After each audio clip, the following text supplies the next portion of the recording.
So excited to have all of you with us today. Grace Duffy is on vacation again. I don't know what she's doing with all this free time, but I have my special, amazing podcasting person here with me, ERIK Fisher. He is going to help fill in. I don't know how to take that, I know, to be honest. but seriously, I mean, we always have fun when we're together, so I think it's going to be great. I'm going to make sure Amazon Live is going. And we have one of my favorite social media experts on as well. Gosh, how long have I known Jennifer? It's been a while, but I stalked her for a long time and watched all her lives. And if you ever have a chance to watch her do her lives, she is super smart, super strategic, and so I think you guys are going to get a lot from this show today. As we're going along today, I forgot to tell you, this is what you guys need to do. If you want to know when the show starts, make sure you text me at 903-287-9088. That's 903-287-9088. You'll get reminders about the show. No spammy stuff, but it helps me get past those pesky algorithms, and we're going to be talking about that later on in the show today. So as we go along, make sure you ask your questions of Jennifer. We'll try to pull those up on screen, and also, if you would do us a favor and sprinkle the love all the way across the interwebs and let other people know about the show. In fact, mention them down below and say, Jennifer Priest is on the show today. Call in your friends, get them in here. We would love to have them and interact with them that way. So with that, I'm going to go ahead and hit go on the podcast machine, and we will get started. Are you ready, ERIK? Because you got a big part in this thing, okay? What? Just want to make sure. Yeah, here we go. I thought I was just... Okay. Here we go. Welcome to the Social Media News Live. I'm Jeff C., and you're not. And I'm ERIK Fisher, and this is the show that keeps you up to date on what's happening in the world of social media. Yeah, and today's show is brought to you by my friends over at Restream. You can find out more about them at socialmedianewslive.com/Restream. That's socialmedianewslive.com/Restream. Now, today we are joined by my friend Jennifer Priest, and we're going to be talking about Facebook and Instagram's latest monetization opportunities for creators, influencers, and you too. And we're going to explore the latest from Instagram on how its algorithms work. So stay tuned. I mentioned a Restream before, but I also want to let you guys know about my friends over at Ecamm. You can find out more about them as well. That's how we're doing the show with all the cool graphics and everything. You can find out more about them at socialmedianewslive.com/Ecamm. That's socialmedianewslive.com/Ecamm. So if you do not know Jennifer Priest, you really should, because she is amazing. She is she's a Pinterest expert and a social media strategist. She's the owner and chief strategist at Smart Creative Social, and she also blogs at smartfundiy.com. Jennifer, welcome to the show today. Thanks for having me. Yeah, I love you guys. You guys are awesome. well, I'm excited because, I do fanboy a little bit over Jennifer because I think she's just wicked smart. So we're going to talk about some really cool stuff today. So the first part of the news that I wanted to talk about is that this week, Instagram hosted what they called a Creator Week. And it's a 3-day virtual streamed event that is the social media platform's first professional development event, and it's designed to help creators grow their followings and make more money. Now, this was accessible by invitation only, with about only 5,000 creators from the U.S. Expected to attend. They also have global programming going on with Instagram Creator Week events happening virtually in France and other European markets. And Instagram is actually going to make a portion of the content from these sessions available publicly on Instagram.com. I don't know if you guys have actually seen this, but they're going to do a daily recap series called The Rundown. So, Jennifer, I want to ask this question of you. Instagram, like other platforms, even Pinterest, are hoping to get in on this influencing marketing bandwagon, especially since so many people have been trapped at home with these influencers during this pandemic. So do you think this is going to be a trend that's going to be around for a while? Oh, yeah, totally. I think it's going to be a trend. I thought that the Creator Week thing was interesting, or I don't know if they called it, I don't remember if they called it Creator Week or not, but I got an invite to it. I got the emails and everything. Cool. Yeah. So I'll let you know what I saw on the inside, because I think you can still watch some of the stuff. but there was nothing that like, oh, this is going to sound bad. There was nothing that really piqued my interest as far as on the lineup, because I went through and looked and I was like, I don't know if I need to like stick around for any of those. But so I don't know if that gives anyone any insight. Maybe you might have seen something on there that you thought was like really remarkable. Like, I would love to know if you guys saw something like that, like in the comments, because I would want to check those sessions out, because there was a lot. It was packed with a lot of info. So did you think it was like mostly basic kind of stuff? Is like that why you kind of passed on it, or why didn't it really pique your interest? I felt like it was a little bit entertainment. I didn't get the impression that it was going to be hugely actionable. Like, yeah, probably more for beginners, and people that aren't super established in their business already, don't already have an established audience. Like if you're like, I'm coming at it from like, well, I've already got an email list, I've already got a following, I've already got established traffic. Like, what else? What's going to help me scale more? I wasn't feeling like from reading the things that I was going to get that from there, right? There were a lot of entertainers, musicians, things like that were doing lives. And I was like, I just didn't feel like it was super relevant to my business and growing that. So we have a question here from, from Miguel. He goes, was it live or was it pre-recorded? Do you know what it was? Was it all live stuff? I think it was recorded, like, because they had an agenda, and then you could RSVP for like certain things you wanted to go to, but then other stuff was available to everybody. Gotcha. So it was very gated, right? Like, it felt very controlled. So I thought that was interesting, because I'm like, why don't you just give us, like, if you want us to take action on it, why don't you just give it to us all right now? Right. Right. So yeah, and I just felt like this is in the middle of the week. I have stuff going on. Like, right. They didn't give a lot of notice. It was like, it was less than a month's worth of notice. They just were like, here's an invite, and then, come into this thing. So I don't want to get too distracted from your question with that, but I thought, okay, I didn't realize there were only 5,000 people invited. I was like, so oh yeah, I got to invite to that. Yeah, you're special. They've been hitting me up with this monetization stuff. And I'm sure that any of you that have any kind of following on Facebook or Instagram are getting hit with this, like, monetize your lives, monetize your page more kind of thing. And I think that's happening because for so long, content creators have been monetized on their own platform. Right? We hear this thing, don't build your house on rented land.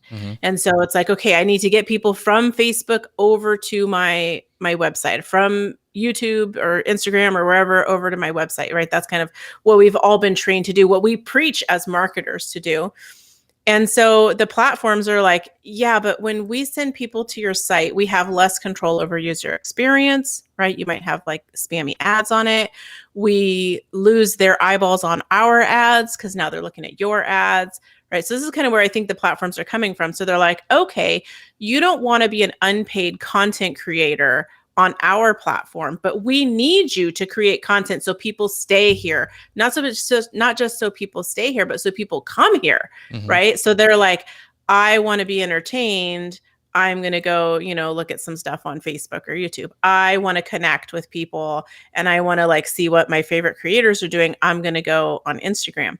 And if that person goes to Instagram and the creator is like, hey, here's the teaser, and then you need to go to my site, then Instagram loses that viewer, right? So Instagram's like, okay, instead of you being an unpaid content creator, how about we pay you to create content on our platform? And I know they're doing things like that, like, working with creators and giving them stipends and things like that to create content on the platform. So now it's interesting to see that it's going to start rolling out to everyone. Yeah.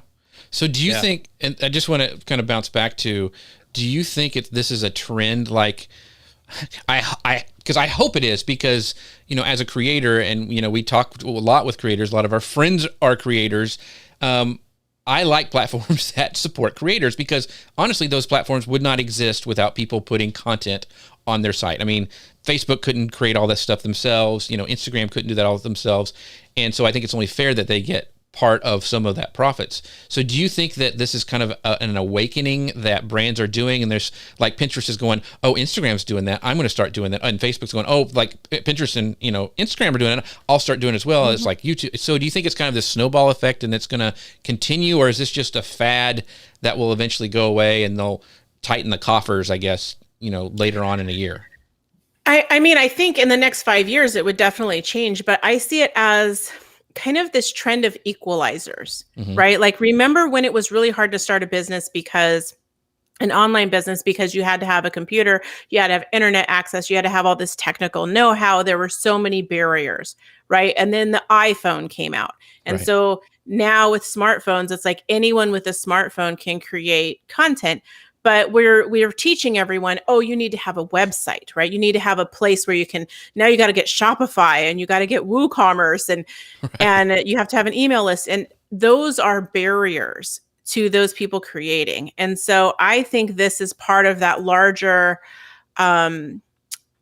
move towards kind of equalizing everybody's opportunity to start a business. So if all you need to start a business now would be, I just need to get an Instagram following and do the things I love. And on Instagram, I can have the shop and the monetization channels. And I don't need to start an email list. I don't need to build a website.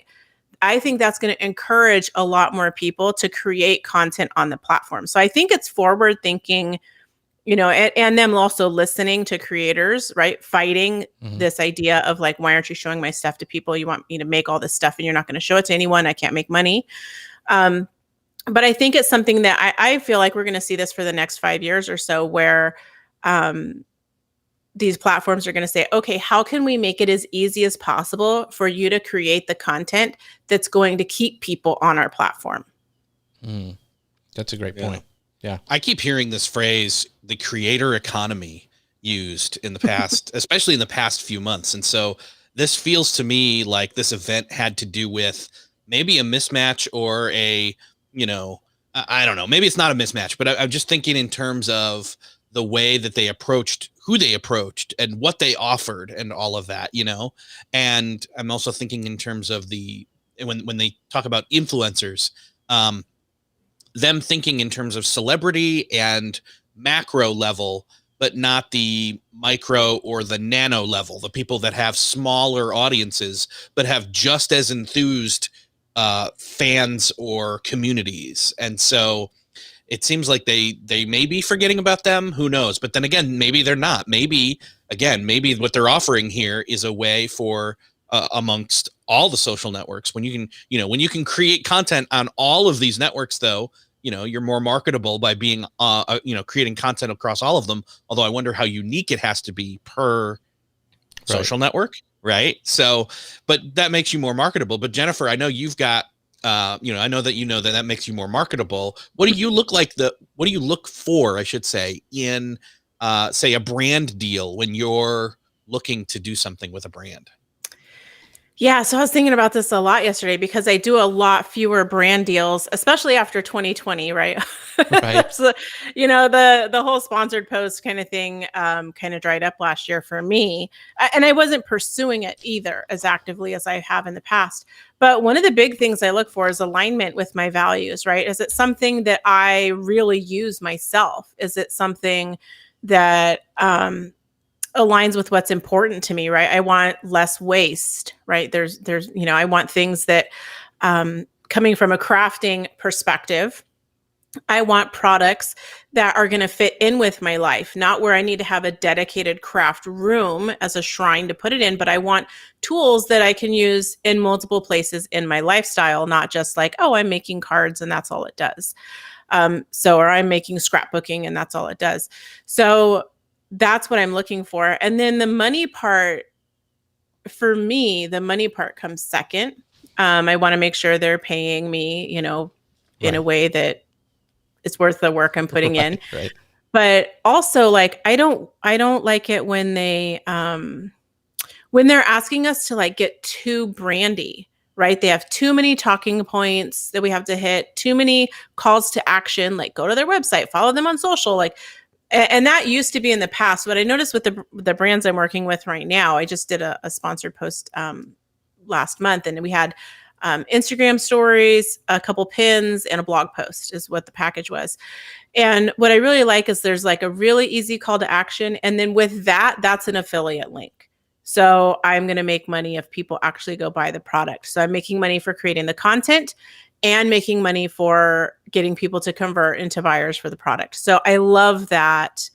I love that thought they put into it, because now it's going to make me money for long term, and it's going to give me more of an incentive to keep that content up, right? Because a year or two down the line, I might say, we're going to junk that because, and it depends what the agreement is, but I might not want to keep that up, right? And so if it's got those affiliate links that are going to continue earning me money, that's like a good incentive for me. So I think, values with alignment, and then making sure that they're paying me enough, the values are in alignment with mine, making sure they're paying me enough for the work they're asking for. And then having like a clear call to action, not too many, and then having it be something that gives me some more longer term benefit. I think those are great points. In fact, that's a great tie-in, because the rest of the show, we're going to be talking about some of these new opportunities for monetization for the creators. And I was there too. It's like, as soon as you say money, you're like, oh my gosh, I'm going to do all this stuff. And, sometimes you don't make the best, like you were just talking about, somebody who aligns with your values, that know it's going to be easy to work with them. And we see dollar signs, and a lot of us just jump into it. So I love what you said, to like think it through, look at the deal that you're going to make, and is this going to align with what's going to work for your brand, and is it going to be a long-term relationship and all that kind of stuff. So that's great. So Eric, why don't you break down this first news story we're going to cover about Facebook? Yeah, so this is interesting. So, AOL Facebook, sorry, but Facebook is debuting new monetization opportunities for creators. And so what they came out with, and to quote them, they're saying, we want Instagram and Facebook to serve as a home base for creators to tell their story, grow, and make a living. So this ties right into what we were just talking about. And they say, today creators can use our platform to partner with brands, sell their own merchandise, earn money from their supporters, and earn a portion of revenue from ads that run against their video content. So that's interesting as well. They said also this week they are introducing new affiliate and shop features on Instagram. What this means is now select creators are going to be able to tag products from the brands that they work with, or use shops if they have their own product line. And they're wanting to give creators access to the shopping tools and allow them to get rewarded for the purchases that they drive. And then they also said that in the coming months, they'll be testing a native affiliate tool that's going to allow creators to discover new products that are available on checkout, share them with their followers, earn commissions for the purchases they drive, all inside of the Instagram app. This is very interesting. So my question here, when I hear Facebook / Instagram coming out with a native affiliate tool, my first thought is, okay, Facebook, Instagram, how much of a cut are you going to take out of allowing me to use that affiliate tool? And when they introduce a revenue share, is it going to be less than, like, say, the 30% that Apple and others take? So I don't know. I don't know that it was clearly stated in here, but let's talk about that. Like, how much is too much? Jennifer, what do you take? What's your take on this? Yeah, I mean, I definitely think they kind of went after Apple with the 30% dig. It's so hilarious, these platforms that do these little digs at each other. It's like, come on. We just want to go to the place where our people are. We don't care about your guys' little turf wars. But them going after, we're going to monetize the videos like YouTube does. Okay, cool. So yeah, it'll be interesting to see. I mean, there are plenty of us that work with Amazon associates where we get like 1%, right? So, and I'm sure that there's a hefty amount that goes just to Amazon, for those things. So, I think it's gonna be something where it's like, if people aren't using it, right, then, they're going to have to adjust it. But I think there's a lot of people that are going from $0 being made on their lives or on the content that they're making, and any dollars more is going to be a win for them. So they may be okay with let's say Amazon's taking or not Amazon, let's say Instagram's taking a 29% cut, right? So that's less than 30. And, Right. the end creator is getting like 5%, right? They're still going to feel like that's amazing because they weren't getting anything before. So, and, if we're talking about driving them to Amazon or other places, we've got to then drive them off platform. And we already know like that requires a link. That's difficult to do on Instagram. There's not as many opportunities to link on Instagram. If we're doing it on Facebook, anything with a link we know isn't going to be shown to as many people. So if we don't have to have the link, maybe we'll actually sell more because it'll be contained within that ecosystem. Yeah, I totally get that. And it's funny because just to be clear, that there wasn't any, they didn't say how much cut they would take. Zuckerberg himself just said, it's going to be less than Apple. And so what does that mean? And when is that going to change later on? So, they're going to get their money. There'll be a cut. But like Jennifer's saying, it's really interesting how these places, and I love it because I think competition is awesome for everybody. So one of the other things I wanted to talk about, because I know you talked about you did some you do brand deals and all that kind of stuff. So, these affiliate programs, they usually have like really robust tracking. Like you talk about Share a Sale and some of those other, platforms that allow that.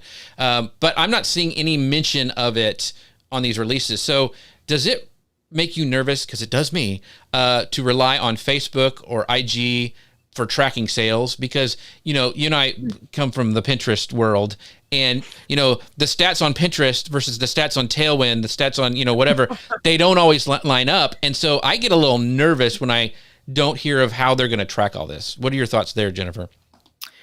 Right. Like I love sites like Share a Sale, Impact Radius, right? Because they're a third party that then it is hired by the merchant, right? But they're tracking, right? So it feels like there's a little bit of more of a level of trust there, because they're doing the same tracking for all the different companies they work with and for all the different affiliates they work with. So yeah, I think there could be some issues there, right? So like, and again, I think there could be some maybe lawsuits there. So, right. Because, if you're like, I'm getting a lot of traffic and all my people are saying they're buying, yet you're showing, I've had 100,000 people watch this video and a ton of people are saying they bought, and you're showing that I only had 5 sales. There's a problem there. Yeah. Right. And so then how would we be able to track that? We're having to put a lot of trust in the platform. And that's where it's like, don't build your house on rented land. Now it's more like, you're building your business on rented land. Right. So now what, right? If things go awry, they take it away. We know that Facebook suspends ad accounts, and then, companies' whole revenue dries up overnight. So, they delete Instagram accounts or disable them. So what happens then if you build everything there, right? So you challenge them, like how safe do you feel in challenging their tracking? What's the mechanism for that? Because I know that a lot of times if there's a problem on Facebook, I see this in a lot of groups. And even when I was a social media manager, it's like, well, who do you go to? Right. Who you can't like pick up the phone and call someone. You can't even email somebody. So I don't know how they would deal with those challenges, right? Like if somebody was like saying, okay, this isn't, these sales don't match what I think I should be getting. Yeah, you really can't pick up the phone and talk to somebody at Facebook or Instagram. That's the bad thing. The thing I would say is to test everything beforehand and make sure whatever tracking they have it in place, works. Buy your own product or something. I was involved with a deal where that the company, it was a big, huge push, and the company got them the wrong link. And like it was a big launch too. It was like, leading up was this huge thing, the wrong link. And so that first day where all the sales happened, didn't get tracked. And there was this back and forth whose fault it was. And it was a mess. So test that stuff out, make sure it works, because you can get burnt later. So yeah, anyway, just stuff that I've had to deal with. So ERIK, I know you have another question. Well, Jennifer, you've sold products online. How do you suggest that if somebody wants to get started in this, realm of online selling, what tips do you have for them, I guess? Oh, I guess it just depends on what they're going to sell. I mean, there's so many ways to do it. And that's what I would be interested to see how Facebook's going to handle that, right? So if you have your own physical products and you're fulfilling the orders, that's one thing. But what if I have products and I'm using a packer or a shipper to fulfill that for me, right? If I'm selling physical products, what does that look like on Facebook? How does my shipper interface with you know Right. with my Facebook area. Um, things like ordering. I know there's a lot of people who use sites like Teachers Pay Teachers, right, where they sell printables, but they're using that site instead of creating their own. So how would that be delivered if they were purchasing through Facebook? So I think there's a lot of unknowns, right? If maybe I'm selling a course or a challenge or an ebook, like a digital product, how does that get delivered? Like, how does that interface? Like, I know I have a checkout, right? I have a sales page. I have all that on my own site. Mm-hmm. So I know the process that someone goes through to then access their purchase. So how would we do that on Facebook? So, and I'm concerned about like how things would be delivered. Right. Would we need to then buy third party software to help with that? So that's where I'm like, I don't quite know how it works. There's a lot of unknowns. So yeah, so if someone's thinking about getting started, I'm like, there's already places they can go to get started for pretty cheap, like Etsy, eBay. And If test the anyone still product. uses eBay. Yeah. Right. They want to design t-shirts, they can get an account on Redbubble. Like there's a lot of things they can do. They can get a Merch by Amazon account. Mm-hmm. So there's a lot of things that they can do already. So I'm just curious, like what Facebook and Instagram are going to be bringing to the table that isn't already there, and how they're going to make it really easy for people to fulfill the orders. I think that's key, is the seamless, not adding friction to, this affiliate thing. So back to kind of like affiliates about this news is, Facebook is rolling out this and Instagram affiliate thing. What's your balance from, your own products versus affiliate sales? I know a lot of people start out, like when they're blogging, they start doing affiliate stuff. They'll put like a Bluehost or whatever on the side of their a skyscraper ad or something like that. So, it's true. I'm like, so how do you balance like the affiliate stuff with your own products? I mean, of course you probably want to sell you want to front face your products more and sell more of that because you get a better margin on it. But what's the balance between these, doing affiliate sales and doing your own products? Because products are hard to make and put out. Right. I think it's one, looking at where your expertise is, right? So like sometimes people try to be everything to everybody. And I can raise my hand that I've done that in the past. And then people are confused and they don't know what you have to offer. And they're like, how can you be an expert in everything? And so I think one thing is kind of dialing in on what it is that you are good at. And that's whether you're doing digital products or physical products. And then thinking, okay, how do I serve my audience best? Right? Mm-hmm. Knowing I can't be everything to them, what other things are they going to need that will complement the thing I am really good at helping them do? Right. Right. So like, for example, there was someone in my program who's a pattern designer, and she sells physical and digital patterns. And so she has a blog on her site that's part of her marketing funnel where she shows how to use these patterns that she creates. And so the goal is to get them to buy the pattern. But in the creation of that, there are other things that she doesn't sell that complement that. So for those, she's created Amazon affiliate links within the blog post to those other products that are going to help her customers have success with her product. She might as well make a cut. If she knows they're going to need a zipper and she recommends this certain kind of zipper because it's better for these bags that she's teaching them how to make. If she knows they're going to need this certain kind of thread because it holds up better than these other kinds of thread, she might as well make a commission recommending those things because they're going to need to buy them anyways in order to use her product. So I think that's where to come at it, is from a place of service. Dial in your products on where you're really good, what you're really good at doing for people, and then affiliate the stuff that's going to help them have success with your product. Awesome.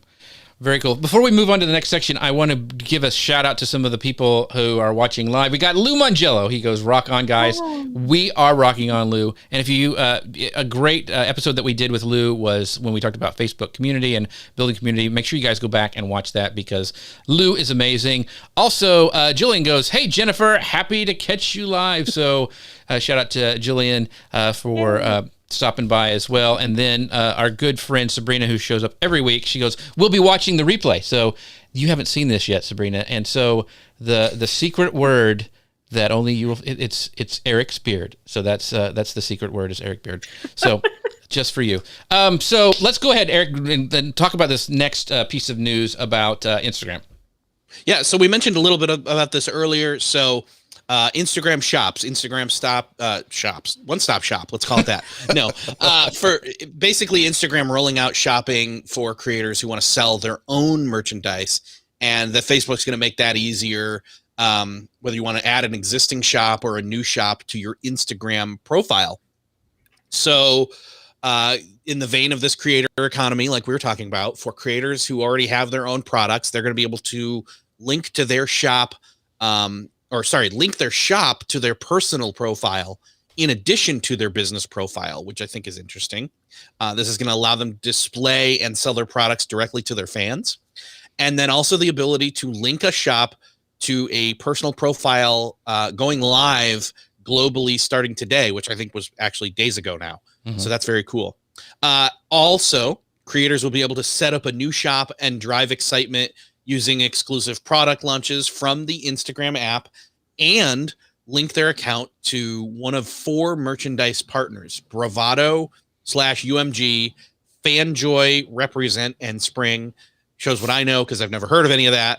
I'm not cool.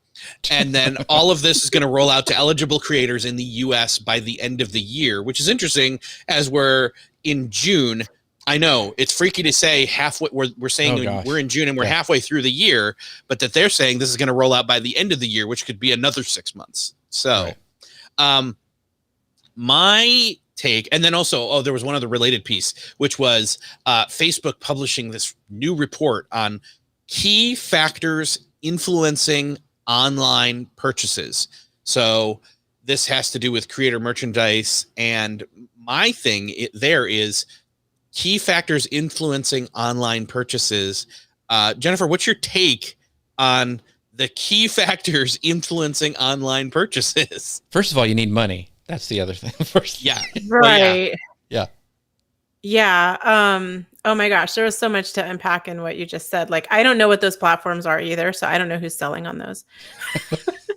We're old. That's the thing, is we don't know. Yeah. I don't know. Like, I know I thought 40 was like the new 20, but I don't know. So yeah, it's interesting because I'm like, how much does Facebook know about selling merchandise? I don't know, because like, where did they get all the data from? Probably their ads platform. So I guess the question that I want to ask, inside of all this is because, do you see that there's going to be any difference between, leaking? Because I think the big piece of news is that you'll be able to link to shops on personal profiles, not just on business ones. So is that going to open it up, or is it going to be a glut of people selling T-shirts like they made on Redbubble, and it's the good price will be lost in the noise? So do you think that's a good thing, being able to use your personal profile, not your business? For me, business means business, and that's where you go. Like, I'm going to go to your business page if I want to buy your course. I'm going to go to Tailwind's business page to see their offering or like their trainings on their product. Personal profiles, I mean, I think if you're going to be a business, you're going to make a business page. Does that make sense? I mean, I don't know. Yeah. So the thing with the personal profile, I feel like this opens up a lot of challenges. Like, let's look at Facebook Marketplace, right? People can sell from their personal profile in Facebook Marketplace, and look at how many problems there are. Like, I just bought something on there the other day and I got it in my car and I was like, I think this thing is broken. What can I do about it? Like, like yell at the person. There's not really, I think it opens the door for a lot of issues, right? Deliverability issues, making sure you're getting your purchase, what if you get it and it's not quality? You're not dealing with the business then. How do you go about it? And then there's tax issues, Oh yeah. right? Someone's now selling something. They don't have to necessarily be a business. I mean, you don't have to be a business, I guess, to have a business Facebook page, but I think there's some automatic trust when you're like, it's a business, right? Versus like, if I'm going to go buy something from someone who set up a table on the side of the street versus walking into a store, there's a different level of trust there automatically. So I'm not quite sure why they're allowing the personal profiles to sell things, other than maybe they think that builds the trust factor because you already have the relationship with the people. Mm-hmm. I'm not quite sure where that's coming from. To me, it just sounds like it's going to be a lot of problems. The only thing I can think of is it's leading to, moving them to a business profile. Like, this is the first step. If you want, you could sell one this is what I would do if I was Instagram. You could sell one product. If you want to sell more than one of that, you have to go to the business profile. I mean, to get their like feet wet, maybe selling stuff. That's the only thing I can think of. Oh, maybe. I don't know. Yeah, and you don't have any insights if you don't have the business account. So how would you make any kind of decisions? That's a good point. If you have no data. Yeah. So we're flummoxed with this one, folks. So Instagram, if you're listening, maybe clarify it for us. Send us a DM. We'll answer it. Use the clarity filter, Instagram. Yes. Let's go here. So, but this next question, Eric, I know you have it, so I'll let you ask it. So I won't jump the gun here. So. Yeah, I'm wondering, what's the balance on shopping versus organic posts? Yeah. So what do you think? What's like? Are you gonna do it like I'm gonna do like 5, organic posts, and then I'll put a shopping one in, or 5, and have everybody loves ratios and formulas. Do you have one that you're thinking of, Jennifer, or is it just like just gonna do it whenever? I remembered when I was really doing a lot of sponsored posts, I was in the top 1% of one of the biggest sponsored blogger networks, where they, brokered with brands to get bloggers deals. And, they're working like Walmart, all these different Target, all these different big companies. And they were at a conference and they were like, we don't work with anyone that has more than 10% of the content on their site sponsored. And I was like, I didn't say this in the thing. I went up to the speaker afterward. I was like, I'm at 95% sponsored. Like, if you guys go look at smartfundiy.com, you guys will see that like almost every post has a sponsored disclosure. And they're like, well, you must be writing really good content. And this goes back to that, because they're like, we don't do that normally. I said, well, you guys have been doing it with me for like 4 years. So if we go back to what I said about it aligning with your values, it fitting in with your lifestyle, it fitting in with who you are, would you naturally talk about this anyway? Can you talk about it authentically and in a genuine way? And that's where I think we get in trouble with sponsored posts, because we're a certain way as we talk about, oh my gosh, I made this apple pie and it's so yummy. And then we're like, here is my sticky note. It is so awesome. You should go buy it. Right. So we don't, we don't do it in the same way as we normally would. So I think as long as it's authentic and fits in with who you are, I think it makes sense. Right. It's when we see people that's a comedian and then all of a sudden they're like, buy the FabFitFun box. And you're like, what does this have to do with like what you were talking about before? Right? So it needs to fit in with what you already are as a content creator. And there are people that I follow on Instagram that I love, right? They're my friends. But then I'll see their feed, and every time they have a post, I find myself thinking, oh, what product are they hawking right now? And I'm like, oh my gosh, why am I thinking that about my friend?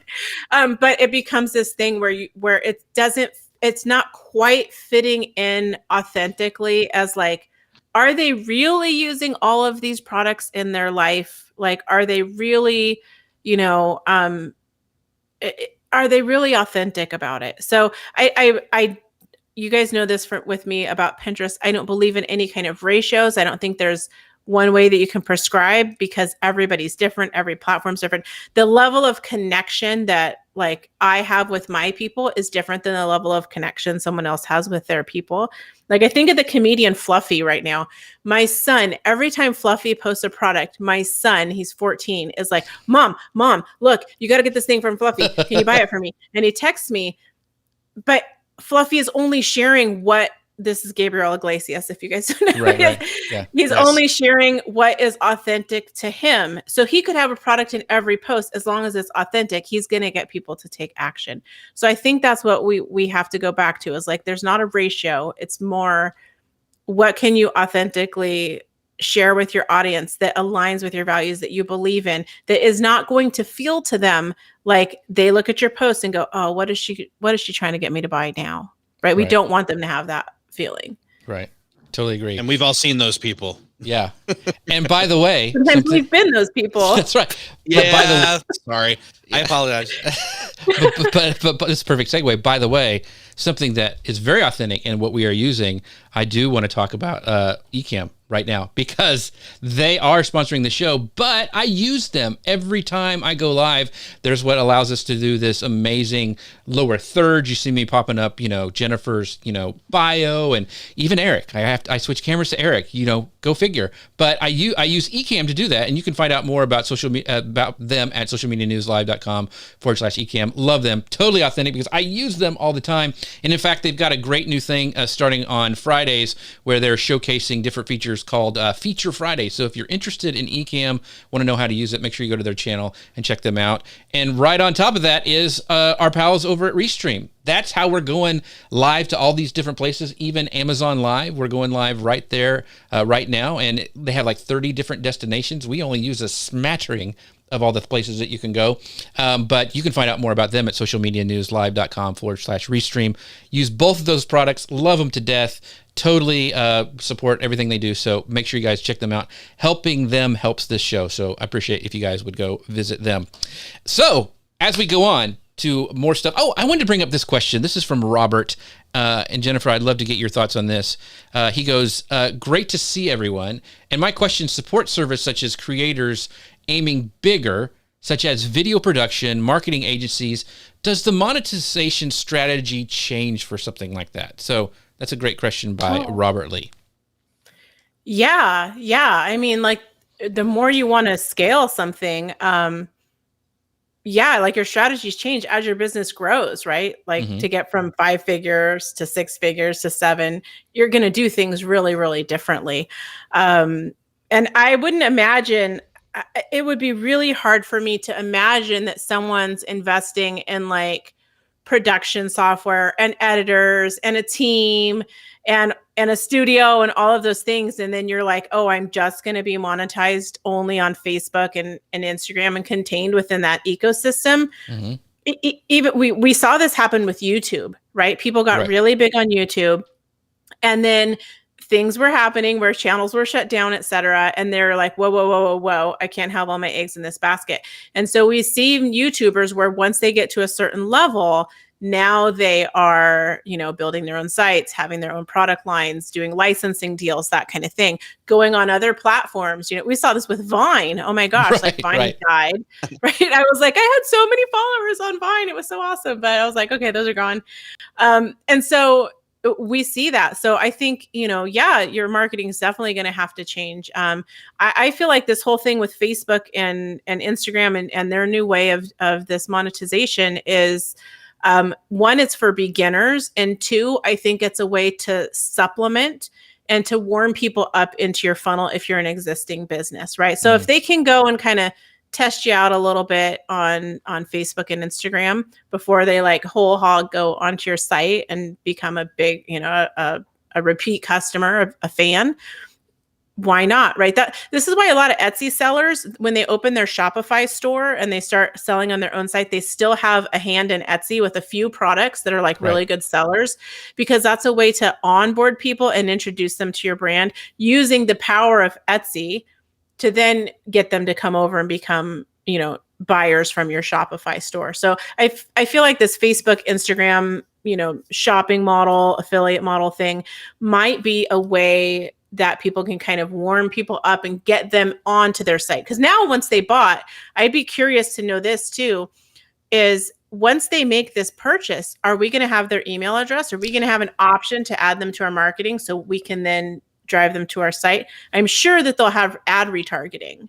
Yeah, but are we going to have another way to get them to our site? From what my research is, as of now, I don't think you get that information, which is a big, we're going to have to get them over, because just, all of us who have done this for a long time, we know, like, don't build your house in rented land. I mean, you mentioned YouTube and also, you got to think this stuff is not that far in the past that things changed and people and so use that to get, the momentum and get your people who to know about you, but then move them over to your own site, or and you mentioned before is like changing technologies and changing things as that work. So yes, email lists are important, but like for us, we're using the text messaging to get this kind of a new thing where we try to get people to join our text message so we can get them to our show. And so trying these new things that you still own it, I don't have to go through an algorithm for this text message service.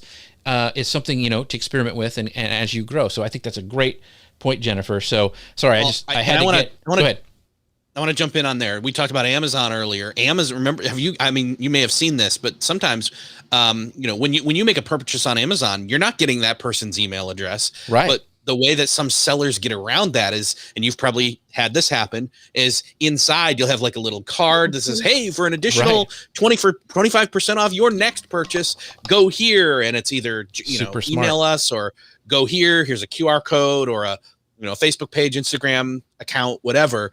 It's driving them to get them back into the funnel again, and outside of just the not having any personal contact information for those people that literally are your highest qualified lead because they already bought your product, just not directly from you. It was through a third party of Amazon. Yeah. So we've got to move to the next. This show is flying by. So much good stuff. And so we've got two more sections I want to get to. And this one is all about badges. We don't need no stinking badges. I had to say that. I really wanted to play a quote from Blazing Saddles, but I didn't. So Eric, talk about this real quick, what these new badges and stars thing is. Yeah. So this is Instagram Live, and it's very much a Twitch or YouTube kind of a take where, you basically get stars and badges as a way for creators to give or get, I should say, earn support from their watchers. And so they're adding improvements to these features to unlock more potential. Facebook has said the ability for supporters to purchase multiple badges during Instagram live stream, testing the ability for fans to send stars during recorded content, expanding stars to 9 new markets, and launching ways for creators to make more money hitting certain milestones with their badges and their stars. So, Jennifer, what do you think? Instagram Live viewers, like Twitch, like YouTube, being able to, superstar and all those kinds of things. In other words, tipping creators while they're watching. Yeah. What do you think of this? Yeah, so Facebook already has this going, and I actually use stars for some of the people that I watch, and that's how I even learned about it. Because I don't always follow all the Facebook news, other than I watch your show and I learn things. But yeah, so one of the creators that I watch his show, he goes live 5 days a week, Monday through Friday, 6 a.m., I think 6:15 a.m. every day. And he was like, "Hey, thank you so-and-so for the stars." And I was like, "Wait, what? What are you talking about?" And so I went and I looked, I was like, "What's down at the bottom?" "Oh, there's the stars. It's right there where the little emojis are, the little reactions." And so I started checking that out, and I was like, "Oh, okay, I can buy the stars." And that's pretty cool. So I think it's an interesting thing to do, because if someone hasn't monetized yet, they're showing up regularly, they have people that are following them, that people are loving their content. A lot of times, or not a lot of times, okay, sometimes people will be like, "How can I support you? Do you have something I can give?" And so if I can give them 250 stars or whatever, I think, and this is where I think Facebook's a little clever with it, but if I can give them some stars, that makes me feel good, right? I'm supporting them with a couple bucks, right? So when I say they're being clever, I don't know how much 250 stars costs. Right, it's probably half a cent or something. I don't know. They sell it it's I don't know. And I don't know how much of that the creator gets, if Facebook takes a cut or not. I don't think I don't know. They didn't at the beginning, but they may now. I can't remember. Assume everything Facebook does, they take a cut. So on this point, Jennifer, so like I watch Nick Nimmin. He's a YouTuber and he does this great live show. We're going to have him on this show soon. But he has a live show every Saturday. And so he's get like from 200 people to 500 people watching this thing. And I use the super chats is what it is the super chats, because my question will move to the top. So like you said, my thing is like, number one, I'm supporting the guy I really like to watch. He provides great information. And two, I want my question read. I don't want it to get lost in the noise. Right. And so I'll pay for that. I mean, I'll give him like you can set the thing, but I usually set it so like, hey, look at me. I'm supporting you because I want you on my show. So I think that's really important. But I've also seen people who've just got access to like stars or super chats or whatever, and then they're like begging people to like, hey, support me by, and they're doing this constant call to action, like give me money, give me money, give me money. So if you just get access, because it's not available to everybody and it rolls out based on your size, I believe. What's the first thing you should do when you get stars? Should you make a big announcement? Should you, just happen to mention it or let them discover on themselves? What do you tell these people who just get access to this thing, what they should do? So I really like this creator that I follow. His name's Mike Dooley, and he goes live on Facebook, Instagram, and I think YouTube at the same time every day. And so I give him stars through Facebook because I hadn't seen it on his Instagram yet. I don't know if he's got access or what. But he just kind of casually says it. Like the way I found out about it was he said, "Thank you so-and-so for the stars." And I was like, okay, that prompted me to go look around. Like, what is he talking about? Stars, right? And so sometimes there's a call to action to like go buy one of his products, but or register for something he's doing. And sometimes he'll put a call to action about the stars. Hey, I love your guys' support. If you want to support us, you can add some stars, right? It's just very casual. It's not really hard hitting. And what I like too is when they find a balance between featuring questions and not. So I did give stars.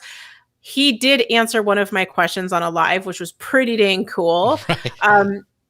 But he didn't say like, if you give stars, I will put you like top priority or anything like that. So it felt like everyone has equal access in order to ask a question and get it answered.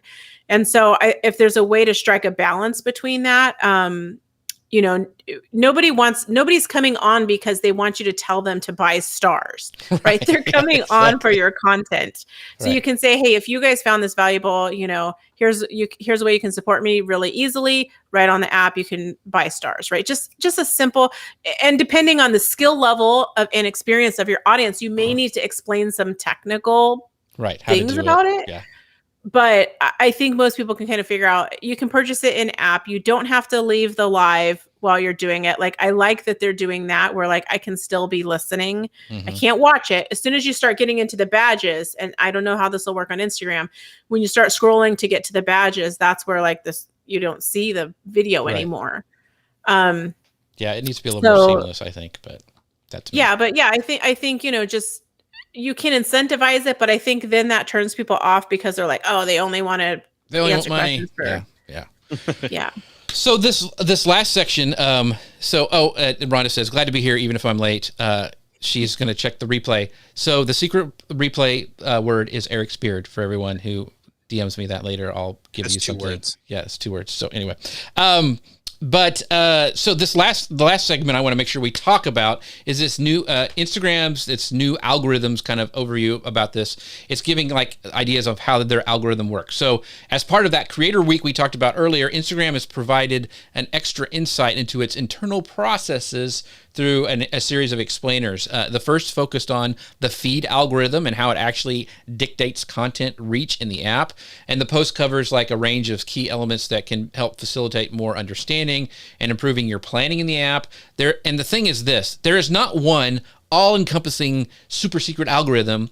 There's multiple algorithms that all use key signals with these other signals, varying on, the different types of elements that it's using. So Instagram's discovery tab is a little different. It has, with the Explore algorithm, focused on showing you other content that you may like based on who you follow and your engagement history. And Instagram's latest algorithm-defined element is its TikTok-like Reels, for which it says the algorithm is specifically focused on what might entertain you. So that's really interesting to me.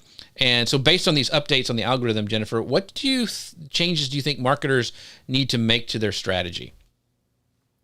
You asked me some like big questions. I know, deep thinking. Yeah.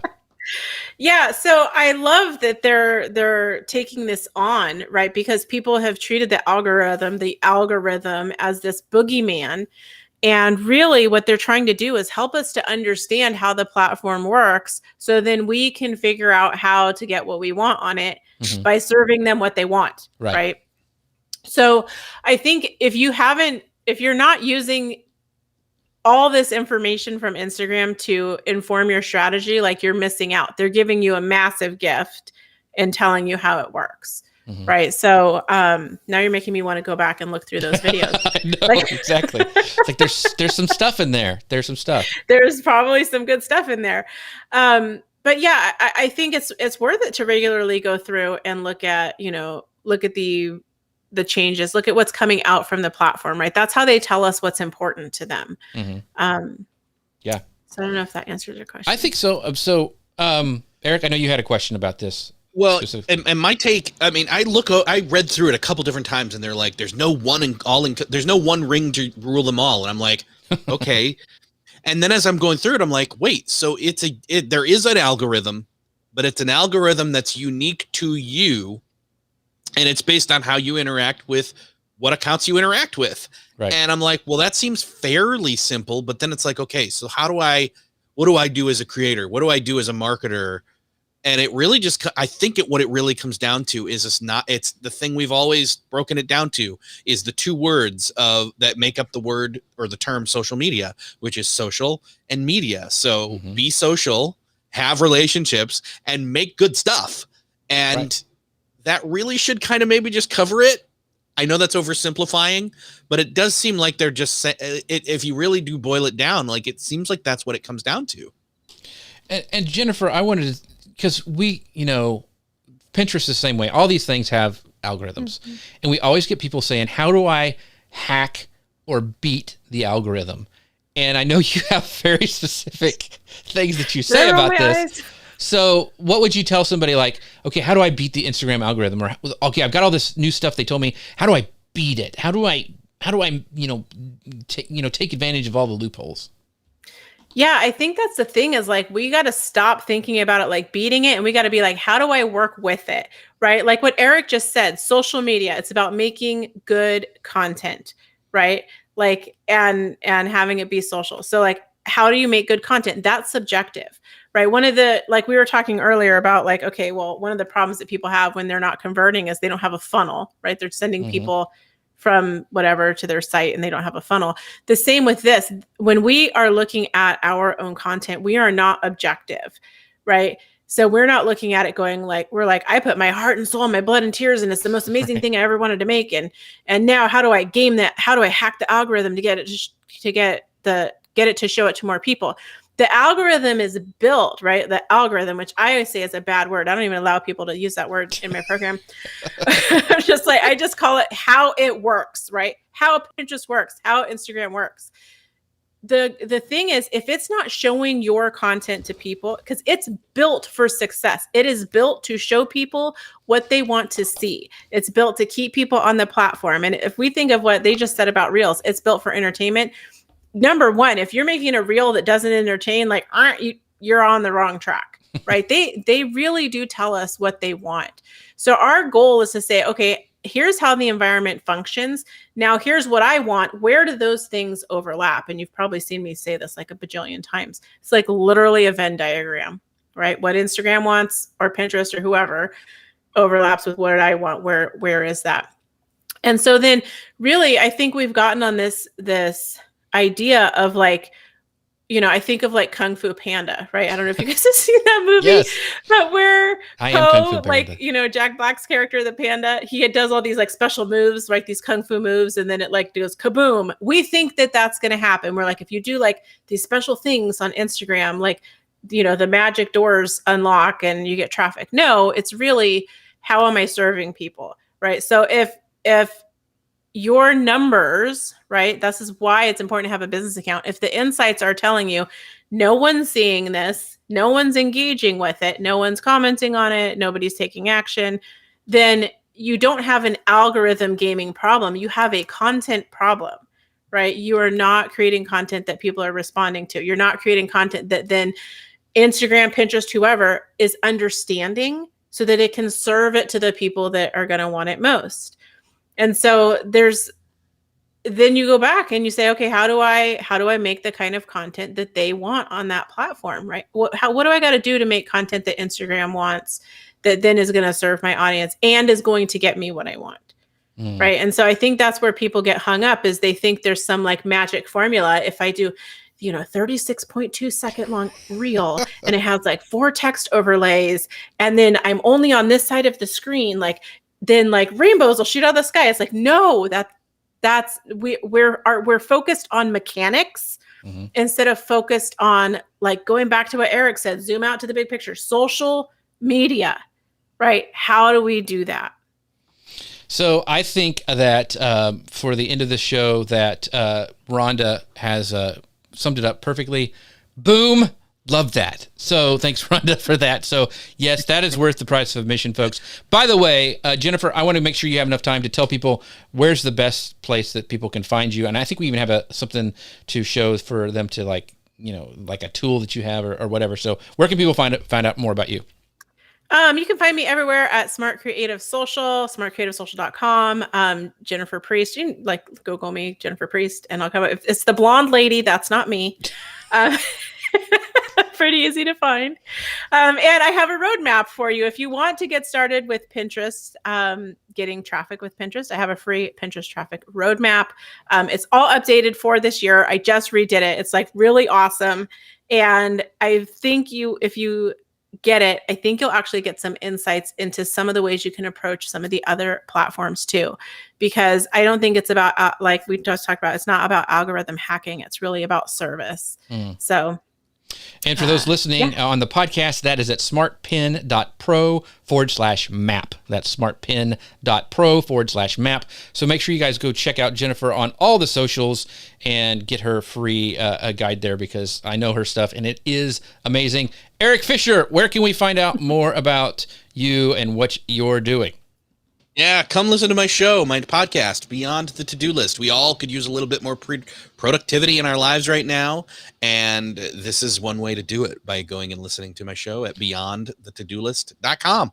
So he's got amazing guests. So what's some of your most recent guests that you've had on? I know John Acuff is one of my favorites. Is a great one. Yeah, that one of the most recent episodes is with John Acuff and his amazing new book, Soundtracks, which is going to really help you guys with your mindset.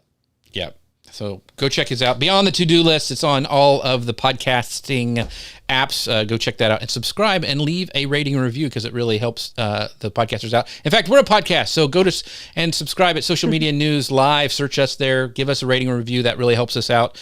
Don't forget about our sponsors, the amazing people over at eCam at socialmedianewslive.com/eCam, and also the people at Restream, socialmedianewslive.com/Restream, where we're going live in all the places at all of the same times. So make sure you guys join us next week for an incredible show. We have got the most fabulous plumber that you've ever seen, Roger Wakefield, who's an amazing YouTuber, social media, LinkedIn, everywhere. But his story, and it's just going to be a fun show. So make sure you guys check that out.